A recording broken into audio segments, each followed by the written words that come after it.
எல்லாருக்கும் வணக்கம். இது உங்கள் study with Dharshini YouTube channel. நம்ம இந்த வீடியோவில் February 19ஆம் தேதிக்கான கரண்ட் அஃபேர்ஸ் பார்க்க போகிறோம்.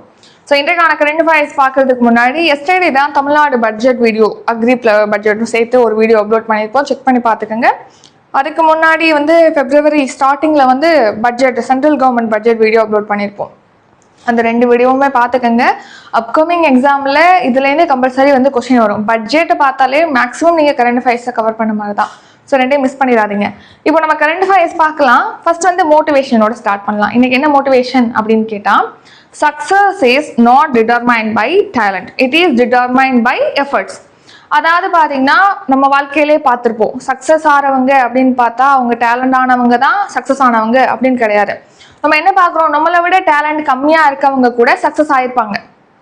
ஸோ எதனால அவங்க சக்ஸஸ் ஆக முடியாது? டேலண்ட் பர்சனால கூட சக்ஸஸ் ஆக முடியாது. எப்படி இவங்க சக்ஸஸ் ஆனாங்க அப்படின்னு பார்த்தா, அவங்களுடைய எஃபர்ட் தொடர்ந்து அது தொடர்பான அவங்களுக்கு என்ன வேணுமோ அதுக்கான முயற்சியில் அவங்க எஃபர்ட் போட்டுக்கிட்டே இருந்ததுனால தான் அந்த இடத்த அவங்க ரீச் பண்ண முடிஞ்சுது.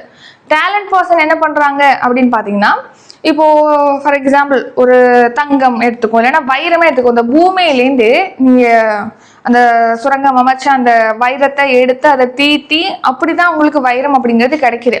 சும்மா வைரம் இந்த பூமிக்குள்ளே புதைஞ்சிருக்கு. டேலண்ட் அப்படிங்கிறது அப்படியே இருக்கு, நீங்க அதை பயன்படுத்தவே இல்லை, ஒரு எஃபர்ட்டே போடலை அப்படின்னா அது என்னவா மாறாது, வைரமா மாறாது. அப்படிதானே? ஸோ அந்த மாதிரிதான் சக்சஸ் அப்படிங்கிறதும். டேலண்ட் இருந்தால் மட்டுமே அவங்க சக்சஸ் ஆக முடியாது. தொடர்ந்து எஃபர்ட் கொடுக்கறதுனால தான் சக்சஸ் ஆக முடியும். ஸோ இதை மைண்ட்ல வச்சுக்கோங்க. டேலண்டான பர்சன் நிறைய பேர் அவங்க எஃபர்ட் போடாததுனாலே அதே இடத்துல நின்றுறாங்க. சரி, அடுத்து தமிழ்நாடு கரண்ட் அஃபேர்ஸ் பாருங்க. சாம்பல் நிற இருவாச்சி பறவை எந்த மாவட்டத்தின் பறவையாக அறிவிக்கப்பட்டுள்ளது? ஆன்சர் திருப்பத்தூர். ஸோ திருப்பத்தூர் மாவட்டம் தான் சாம்பல் நிற இருவாச்சி பறவையை மாவட்ட பறவையாக அறிவிச்சிருக்கு.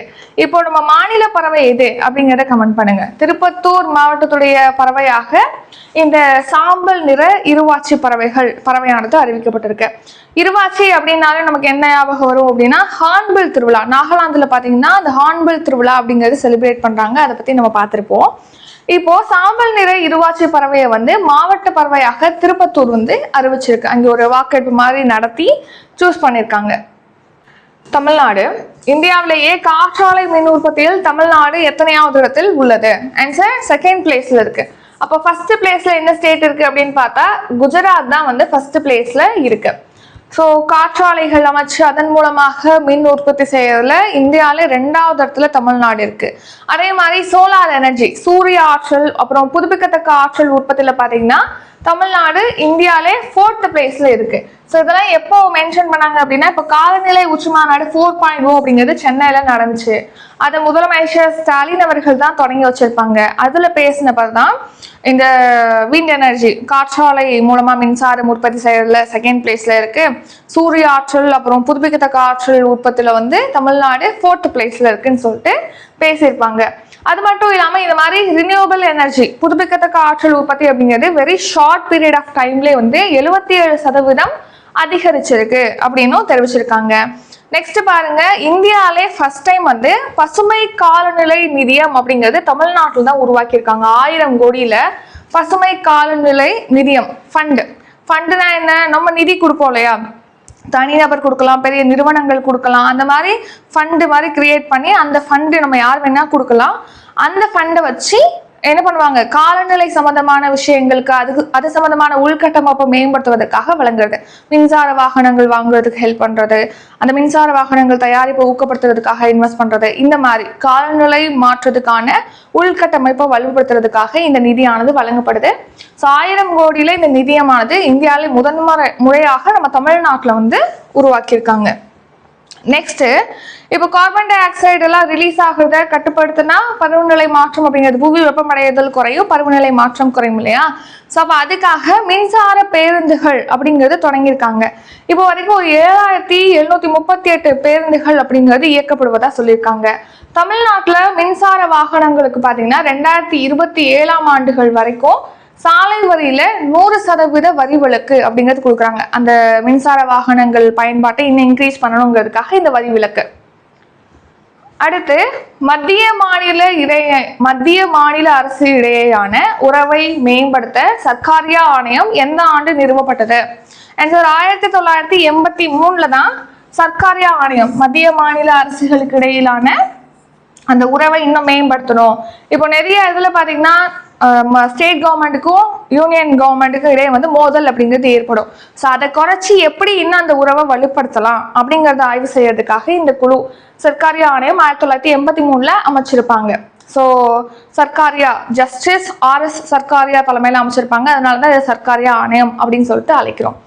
ஸோ இது மட்டும் இல்லாம இதே மாதிரி நிறைய ஆணையம் வந்து சென்ட்ரல் கவர்மெண்ட் அமைச்சிருக்காங்க, ஸ்டேட் கவர்மெண்ட் நம்ம தமிழ்நாடு கவர்மெண்ட் அமைச்சிருப்பாங்க. இப்போ ரீசெண்டா லாஸ்ட் அமைச்சர் தான் ஜோசப் குரியன் தலைமையிலான மத்திய மாநில அரசுகளுக்கு இடையிலான உறவை இன்னும் வலுப்படுத்துவதற்காக ஆராய்ந்து பரிந்துரைகளை வழங்குவதற்காக அமைச்சிருப்பாங்க. அவங்களுடைய அறிக்கையுடைய முதல் பாகத்தை இப்போ முதலமைச்சர் ஸ்டாலின் அவர்கள்ட்ட சமர்ப்பிச்சிருப்பாங்க, ரீசெண்டா பார்த்திருப்போம்.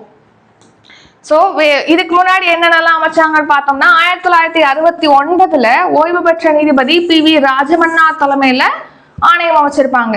ஸோ ராஜமன்னார் தலைமையில அமைச்சாங்க. இதுல யார் யாரெல்லாம் உறுப்பினர்கள்னா டாக்டர் A லக்ஷ்மணசாமி முதலியார், அப்புறம் P சந்திர ரெட்டி, இவங்க உறுப்பினர்களை கொண்ட உயர்நிலை குழுவை அப்போது முதலமைச்சராக இருந்த கருணாநிதி அவர்கள் அமைச்சிருப்பாங்க 1969. இவங்களோட அறிக்கையை வந்து 1971 சமர்ப்பிச்சிருப்பாங்க. இது ஸ்டேட் கவர்மெண்ட் அமைச்சது. சென்ட்ரல் கவர்மெண்ட் பாத்தீங்கன்னா 1983 சர்க்காரியா ஆணையம், 2000 ஆண்டுல வெங்கடாச்சலயா ஆணையம், அப்புறம் 2004 பூஞ்சை தலைமையிலான குழு, நீதிபதி பூஞ்சை தலைமையிலான குழுலாம் அமைச்சிருப்பாங்க. எதுக்காக? இது எல்லாமே ஒரே பர்பஸ் தான், மத்திய மாநில அரசுகளுக்கு இடையிலான உறவை ஆராய்ச்சி அதை இன்னும் வலுப்படுத்தணும், அதுக்கான பரிந்துரைகளை வழங்குறதுக்காக. 1994 கூட பாத்தீங்கன்னா SR பொம்மை வழக்குல உச்சநீதிமன்றம் வந்து கூட்டாட்சி அப்படிங்கிறது இந்திய அரசியலமைப்புடைய அடிப்படை கட்டமைப்புடைய ஒரு பகுதி அப்படின்னு சொல்றாங்க. அதாவது இப்போ கூட்டாட்சி அப்படின்னா சென்ட்ரல் கவர்மெண்ட் ஸ்டேட் கவர்மெண்ட் ரெண்டு அரசுகளும் ஒன்னா சேர்ந்து ஆட்சி செய்யறது, அதான் கூட்டாட்சி அப்படின்னு சொல்றோம். இந்த கூட்டாட்சிங்கிறது நம்ம இந்தியன் கான்ஸ்டிடியூஷனுடைய ஒரு அடிப்படை கட்டமைப்பு பகுதி அப்படின்னு சொல்லி அந்த SR பொம்மை வழக்குல வந்து உச்சநீதிமன்றம் தெரிவிச்சிருக்காங்க. லாஸ்ட் 76 இயர்ஸ்ல பாத்தீங்கன்னா நம்ம இந்திய அரசியலமைப்பு நடைமுறைக்கு வந்து 76 இயர்ஸ்ல 106 தடவை வந்து நம்ம என்ன பண்ணிருக்கோம், அரசமைப்பு சட்ட திருத்தம் அப்படிங்கிறது கான்ஸ்டிடியூஷன் அமெண்ட்மெண்ட் ஆக்ட் அப்படிங்கிறது 106 தடவை வந்து கொண்டு வந்திருக்கோம். 106 தடவை அரசமைப்பு அப்படிங்கிறது திருத்தப்பட்டிருக்கு. 106வது முறையா எப்ப திருத்தணும் அப்படின்னா 2023. எதுக்காக அப்படின்னு கேட்டீங்கன்னா உமன்ஸுக்கு வந்து ரிசர்வேஷன் கொடுக்கறதுக்காக. மக்களவை மற்றும் சட்டப்பேரவைகள்ல பெண்களுக்கு 33% இடஒதுக்கீடு வழங்குவதற்காக தான் லாஸ்டா வந்து 106வது கான்ஸ்டிடியூஷன் அமெண்ட்மெண்ட் ஆக்ட் அப்படிங்கிறது கொண்டு வந்திருப்பாங்க. அடுத்து தமிழ்நாடு ஸ்கீம், விடுதிகள் ஒருங்கிணைந்த சேவை மையம் கீழ்கண்ட எதனுடன் தொடர்புடையது? ஆன்சர் மாற்றுத்திறனாளிகள் நலன். ஸோ மாற்றுத்திறனாளிகளுக்கு மறுவாழ்வு சேவைகளை வழங்கணும் அப்படிங்கிறதுக்காக தான். இப்போ மாற்றுத்திறனாளிகளுக்கு வந்து பேசுறதுல, காது கேட்கறதுல, உடல்ல வந்து ஒரு சில சிரமங்கள் இருக்கும். ஸோ அவங்களுக்கு ஸ்பீச் தெரப்பி கொடுக்கறது, பிசியோதெரப்பி கொடுக்கறது, இதெல்லாம் வழங்குறதுக்காக விடுதிகள் மையம் அப்படிங்கறத அமைக்கிறாங்க. அந்த விடுதிகள் மையம் அப்படிங்கிறது எந்த திட்டத்தின் கீழ் அமைக்கிறாங்க அப்படின்னா TN ரைட்ஸ்.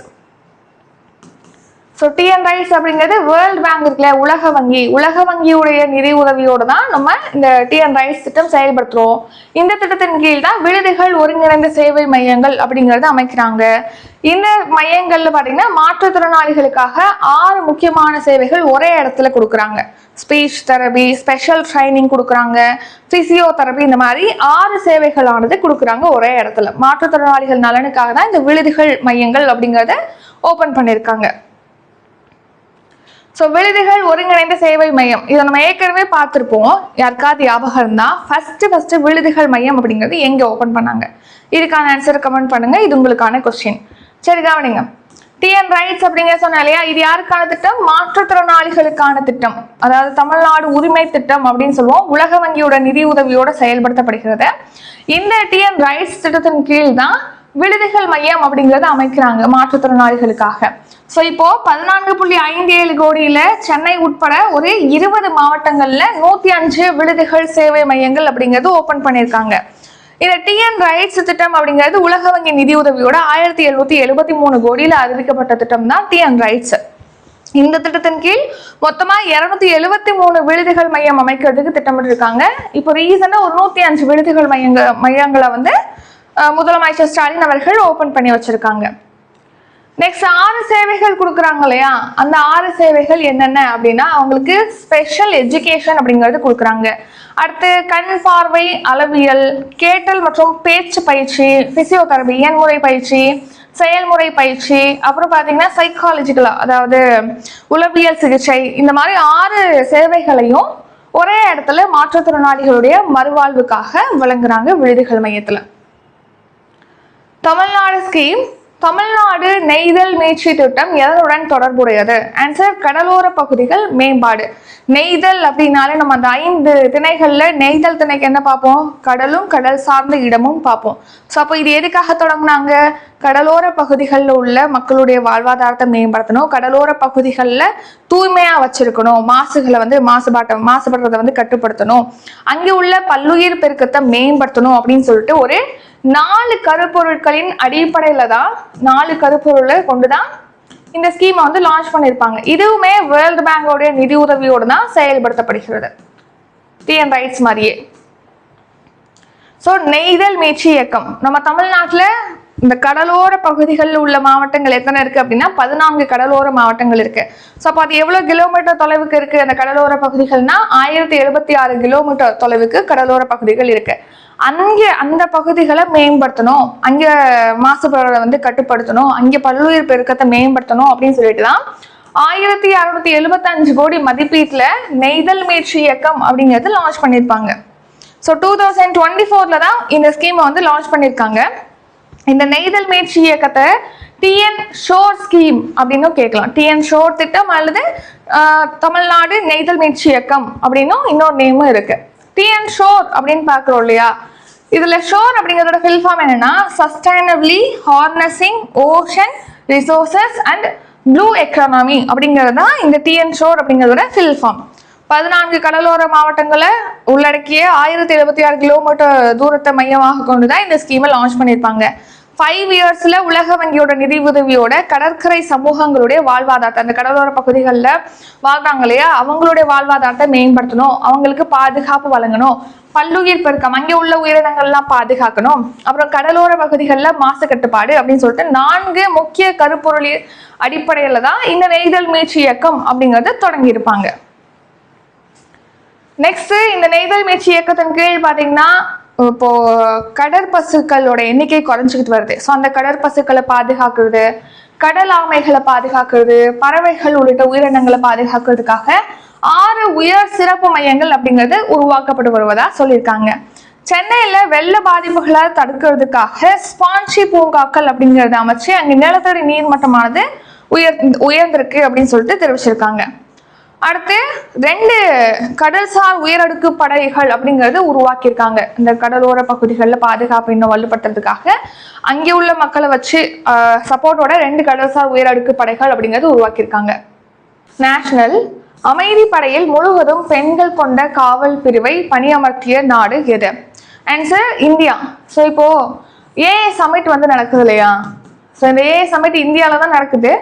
எங்க ஸ்டார்ட் பண்ணாங்க இந்த சமிட் அப்படின்னு சொல்லிட்டு சொல்லுங்க, இது உங்களுக்கான கொஸ்டின்.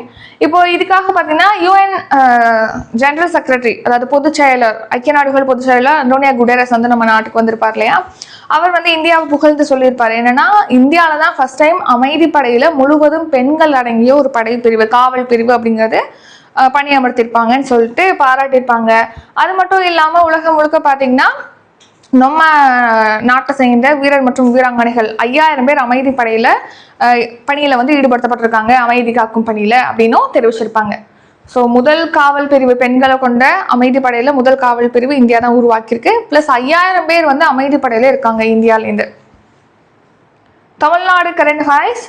இந்திய அரசமைப்பு சட்டப்பிரிவு 155 கீழ்கண்ட யாருடைய நியமனத்தை பற்றி கூறுகிறது? ஆன்சர் மாநில ஆளுநர். ஸோ இப்போ ஆளுநர் பார்த்தீங்கன்னா ஆர்டிகல் 155 படிதான் குடியரசுத் தலைவரால் நியமிக்கப்படுறாங்க. அதை பற்றி சொல்றது தான் இந்த ஆர்டிகல் 155. இப்போ ஏன் இதை பற்றி நம்ம பார்க்கணும் அப்படின்னு பார்த்தா இப்போ நம்ம ஜோசப் குரியன் அவர்கள் தலைமையில ஒரு உயர்நிலை குழு அமைச்சிருந்தாங்க. அவங்களுடைய மத்திய மாநில அரசுகளுடைய உறவை வந்து ஆராய்ஞ்சு அதை இன்னும் வலுப்படுத்துறதுக்காக பரிந்துரைகளை வழங்குறதுக்காகன்னு பார்த்துருப்போம். அவங்களுடைய அறிக்கையுடைய முதல் பாகத்தை வந்து வழங்கியிருக்காங்களே முதலமைச்சர் ஸ்டாலின் அவர்கள்ட்ட. ஸோ அதில் என்ன சொல்லியிருக்காங்கன்னா, ஆளுநரை வந்து சட்டப்பேரவை மூலமாக தான் தேர்வு செய்யணும் அப்படின்னு சொல்லியிருக்காங்க. ஆளுநர் ஆக்சுவலாக ஆர்டிகல் 155 படி குடியரசுத் தலைவரால் நியமிக்கப்படுறாங்க. இப்போ ஆளுநரை வந்து சட்டப்பேரவை அந்தந்த மாநில சட்டப்பேரவை மூலமாக தான் தேர்வு செய்யணும். அதுக்கப்புறமா தான் குடியரசுத் தலைவர் அவங்களை அப்பாயிண்ட் பண்ணணும் அப்படின்னு சொல்லிட்டோம். அதுக்காக இந்த ஆர்டிகல் 155ல திருத்தம் மேற்கொள்ளணும் அப்படின்னு ஒரு பரிந்துரையை வழங்கியிருப்பாங்க. அதனாலதான் அதை பத்தி பாக்குறோம். இன்னும் நிறைய பரிந்துரைகள் இருக்கும். என்னென்னு பாத்தீங்கன்னா 2 மொழி கொள்கை தான் பின்பற்றணும் அப்படின்னு சொல்லியிருக்கோம். ஹிந்தி மொழியை பேசுறவங்க எவ்வளவு பேர், இந்த ராஜஸ்தானி மொழி இதெல்லாம் வந்து சேர்க்காம ஹிந்தி மொழியை மட்டும் பேசக்கூடியவங்க எத்தனைன்னு சரியான கணக்கிட ரிலீஸ் பண்ணணும் அப்படின்னு சொல்லியிருப்பாங்க. இன்னும் ஒரு சில பரிந்துரைகளை வழங்கியிருப்பாங்க. அதுல ஒண்ணுதான் இந்த ஆளுநரை நியமனம் செய்வது தொடர்பாக. இன்னொன்னு, ஆளுநருக்கு 5 years மட்டும்தான் டேர்ம் இருக்கணும். அந்த டேர்ம் முடிஞ்ச உடனே இன்னொருத்தவங்களை தான் புதுசா வந்து நியமிக்கணும். சட்டப்பேரவை மூலமாக தான் நியமிக்கணும். ஆளுநரை பதவி நீக்கம் செய்யணும் அப்படின்னா அது சட்டப்பேரவை வந்து பதவி நீக்கம் செய்யணும். பதவி நீக்கம் செஞ்சு தீர்மானம் நிறைவேற்றப்பட்ட 14 நாட்கள்ல அந்த தீர்மானமானது நடைமுறைப்படுத்தப்படணும். இந்த மாதிரி நிறைய ரெக்கமெண்டேஷன் வந்து அதுல கொடுத்துருப்பாங்க. அதனாலதான் இந்த ஆர்டிகல் பத்தி பாக்குறோம். ஸோ யார் தலைமையில இந்த குழு? ஜோசப் குரியன் தலைமையில. இதுல யார் யார் உறுப்பினர்களா இருப்பாங்கன்னா, கே அசோக் வர்தன் செட்டியும் மு நாகநாதன் அவர்களும் தான் இதுல உறுப்பினர்களா இருப்பாங்க. ஸோ மாநில சட்டப்பேரவையில பெரும்பான்மையான உறுப்பினர்கள் ஒப்புதல் அளித்ததுக்கு அப்புறமா 3 பேர்ல ஒருவரை ஆளுநராக நியமிக்கணும் அப்படின்னு சொல்லிட்டு தெரிவிச்சிருக்காங்க. அப்புறம் ஆளுநருக்கு 5 ஆண்டுகளுக்கு மேல பதவியை நீட்டிக்க கூடாது அப்படின்னு சொல்லியும் தெரிவிச்சிருக்காங்க. ஆளுநரை சட்டப்பேரவை தீர்மானம் மூலமாகவே பதவி நீக்கம் செய்யணும். அது 14 daysக்குள்ள குடியரசுத் தலைவர் அதுக்கான நடவடிக்கையை கட்டாயமா எடுக்கணும் அப்படின்னும் அதுல பரிந்துரைகள் வழங்கியிருக்காங்க. Next, national. சமீபத்தில் இந்தியா மற்றும் பிரான்ஸ் இடையே எத்தனை ஒப்பந்தங்கள் கையொப்பமாகி உள்ளன? 21 ஒப்பந்தங்கள். ஸோ பிரான்ஸ் நாட்டுடைய அதிபர் இமானுவேல் மேக்ரான் அவர்கள் வந்து இந்தியாவுக்கு வந்திருக்காங்க. இந்த ஏஐ சமிட்ல கூட இவர் பார்ட்டிசிபேட் பண்றாங்க, பங்கேற்றாங்க அப்படின்னு சொல்லி பார்த்தோம் இல்லையா?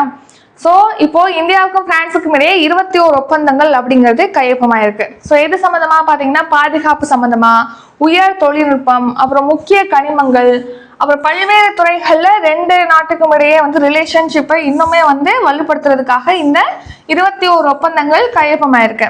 ஸோ அதுல ஒன்னா பாத்தீங்கன்னா, ஹம்மர் ரக ஏவுகணைய இந்தியாவிலே தயாரிக்கிறதுக்காக இந்தியாவுடைய பாரத் எலக்ட்ரானிக்ஸ் நிறுவனத்துக்கும் பிரான்ஸுடைய சாஃப்ரான் நிறுவனத்துக்கும் இடையே வந்து ஒரு அக்ரிமெண்ட் அப்படிங்கிறது சைன் ஆயிருக்கு. மொத்தமா 21 ஒப்பந்தங்கள் சைன் ஆயிருக்கு. டிஃபென்ஸ். H-125 ஹெலிகாப்டர்கள் கீழ்கண்ட எந்த நாட்டின் தயாரிப்பு? Answer France.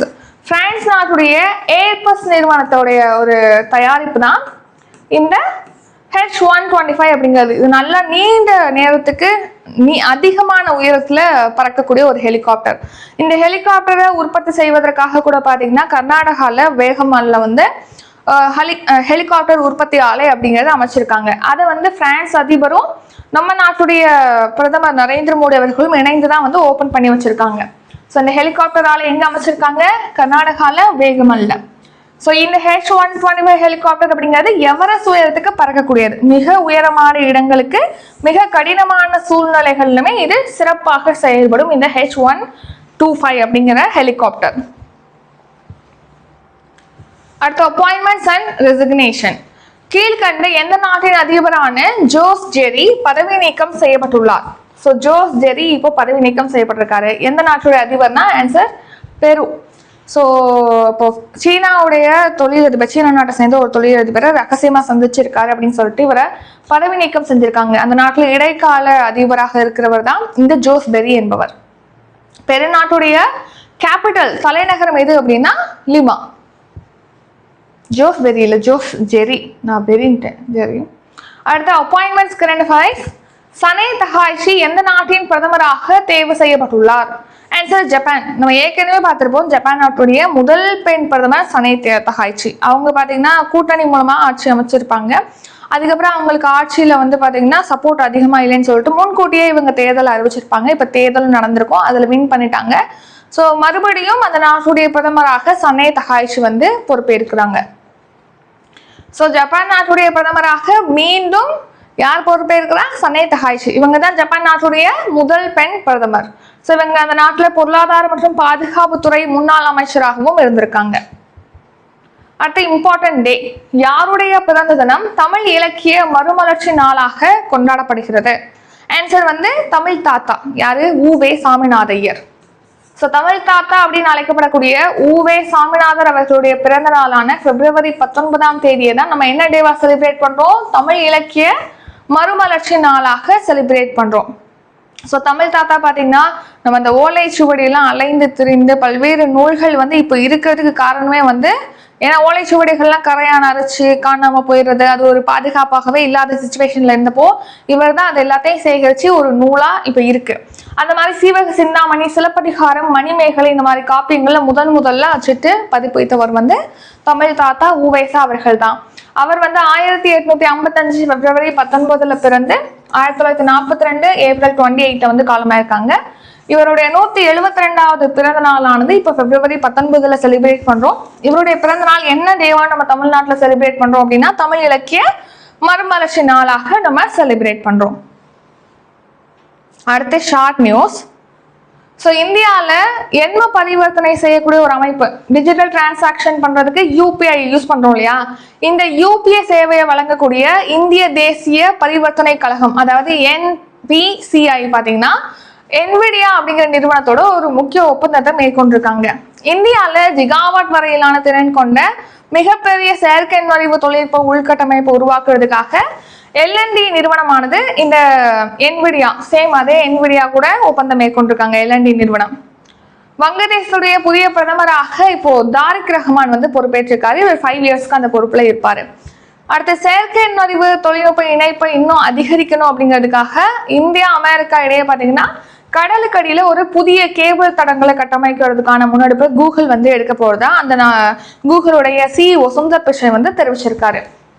இப்போ நம்ம கரண்ட் அஃபேர்ஸ் ரிவிஷன் பார்க்கலாம். பிப்ரவரி 19க்கான கரண்ட் அஃபேர்ஸ் ரிவிஷன். அதுக்கு முன்னாடி இப்போ 22ஆம் தேதி Group 2 and Group 4க்காக ஹோல் டெஸ்ட் பேட்ச் வந்து ஸ்டார்ட் ஆகுது.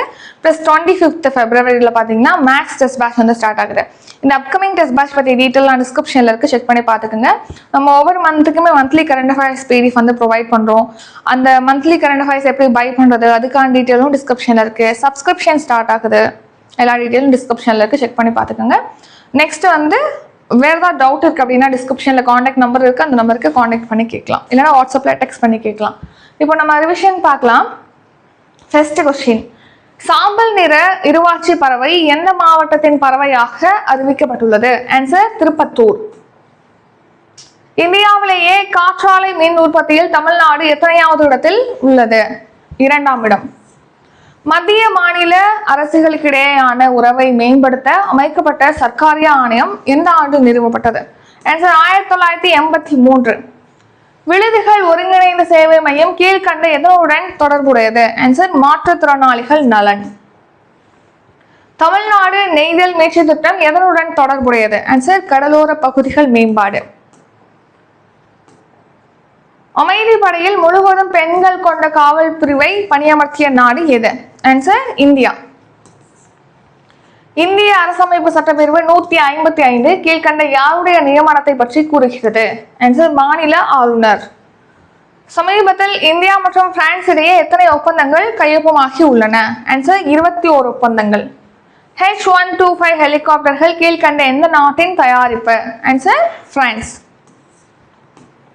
கீழ்கண்ட எந்த நாட்டின் அதிபரான ஜோஸ் ஜெரி பதவி நீக்கம் செய்யப்பட்டுள்ளார்? ஆன்சர் பெரு. சனே தகாய்ச்சி எந்த நாட்டின் பிரதமராக தேர்வு செய்யப்பட்டுள்ளார்? Answer Japan. யாருடைய பிறந்த தினம் தமிழ் இலக்கிய மறுமலர்ச்சி நாளாக கொண்டாடப்படுகிறது? ஆன்சர் உவே சாமிநாதையர், பிப்ரவரி 19ஆம் தேதி. இதுடன் இன்றைக்கான கரண்ட் அஃபேர்ஸ் வீடியோ நிறைவடைகிறது. இந்த வீடியோ உங்களுக்கு பிடிச்சிருந்தா லைக் பண்ணுங்க, ஷேர் பண்ணுங்க. நம்ம சேனலை நீங்க இன்னும் சப்ஸ்கிரைப் பண்ணலன்னா மறக்காம சப்ஸ்கிரைப் பண்ணிக்கோங்க. நன்றி, வணக்கம்.